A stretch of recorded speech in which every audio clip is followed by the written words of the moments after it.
Hello guys, আসসালামু আলাইকুম। আশা করি ভালো আছেন। This is my new blog 3, location Mahasthangarh part 6।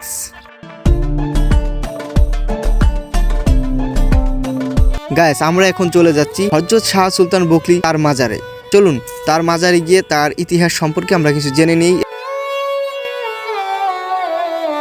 এই মাজারে প্রবেশ করার জন্য দেখবেন অনেকগুলো গেট রয়েছে। আমরা যে মেন গেট, এই মেন গেট দিয়ে প্রবেশ করলাম। ঢোকার সাথে সাথেই দেখবেন অনেক সুন্দর ফুলের টপ দিয়ে সাজানো আছে এই মাজারটি, এবং কি অনেকগুলো সিঁড়ি পাড়ে দিয়ে মাজারের উপরে উঠতে হয়। এই মাজারটা অনেক উঁচুতে। আসুন এবার আমরা জেনে নেই হযরত শাহ সুলতান বকলী তিনি কে।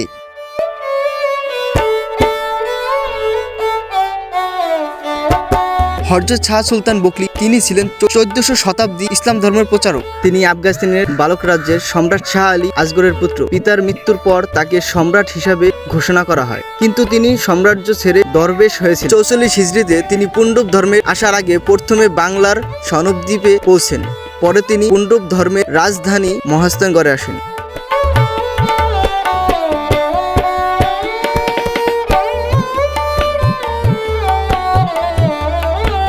কথিত আছে শাহ সুলতান 120 জনের একটি সুফি দল নিয়ে ফকির বেশে একটি মাছ আকৃতির নৌকায় করে মহাস্থানগড়ে এসেছেন। সেখান থেকে তার নাম এসেছে মাহিসাওয়ার, যার অর্থ মাছের পিঠে করে আগমনকারী, এবং তিনি বালক থেকে এসেছেন, সেজন্য তাকে শাহ সুলতান বকলী ও বলা হয়।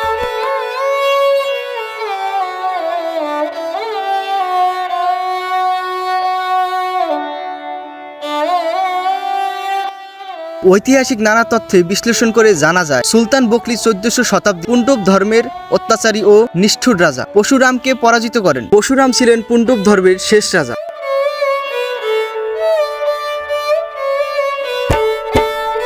শাহ সুলতান বকলী মহাস্থানগড়ে পৌঁছে তিনি ইসলামের দাওয়াত দিয়ে থাকেন। প্রথমে রাজা পরশুরামের সেনাপ্রধান, মন্ত্রী এবং কিছু সাধারণ মানুষ ইসলামের বার্তা গ্রহণ করে মুসলিম হয়। এভাবে পুণ্ডব ধর্মের মানুষ হিন্দু ধর্ম থেকে ইসলাম ধর্ম গ্রহণ করে থাকেন। রাজা পরশুরামের সাথে শাহ সুলতান বিরোধ বাঁধে এবং একসময় যুদ্ধ শুরু হয়। যুদ্ধে রাজা পরশুরাম পরাজিত এবং মৃত্যুবরণ করেন। বাবার মৃত্যুর সংবাদ শুনে রাজার মেয়ে রাজকন্যা শিলাদেবী করতোয়া নদীতে ডুবে মরেন। তার ডুবে যাওয়ার আশেপাশের অঞ্চলটি শিলাদেবীর ঘাট হিসেবে পরিচিত।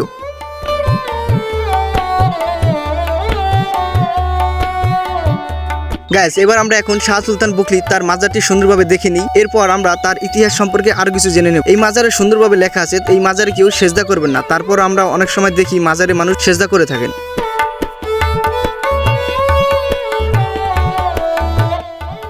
আপনি যদি মহাস্থানগড়ে আসেন তাহলে বিভিন্ন ধরনের অজানা তথ্য জানতে পারবেন। এছাড়াও শাহ সুলতান বকলী তার সম্পর্কে আরো অনেক কিছু জানতে পারবেন, যা আমাদের ধারণার বাহিরে। এই মহাস্থানগড়ে শাহ সুলতান বকলী তিনি ইসলাম প্রচার করেন সর্বপ্রথম, এবং তিনি এখানে ইসলাম কায়েম করেন। তার মৃত্যুর পর তার কবরটি এই মহাস্থানগড়েই করা হয়, এখন যেটা মাজার নামে পরিচিত। এখানে বিভিন্ন মানুষ তার মাজার দেখার জন্য দূর দূরান্ত থেকে এসে থাকেন।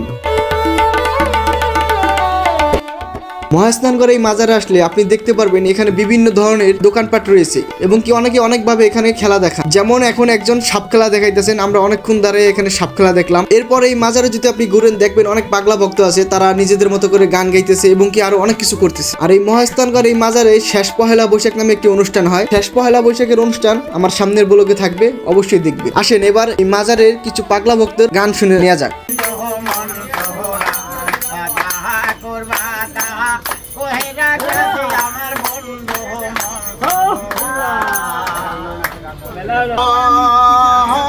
করে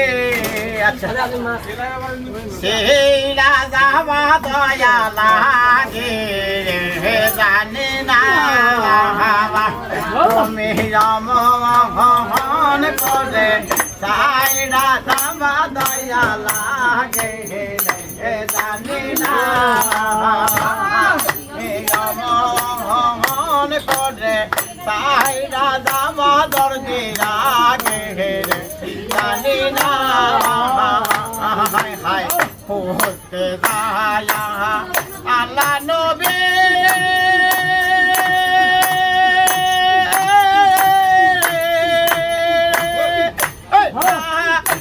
বলো দয়ালে সবে দয়াল হতে দায়া আল্লাহ নবী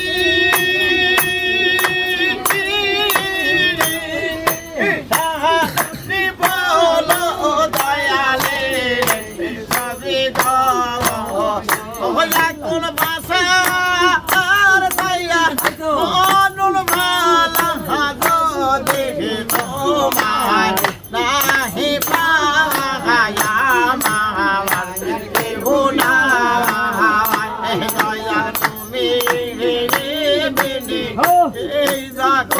মুর্শিদ আমার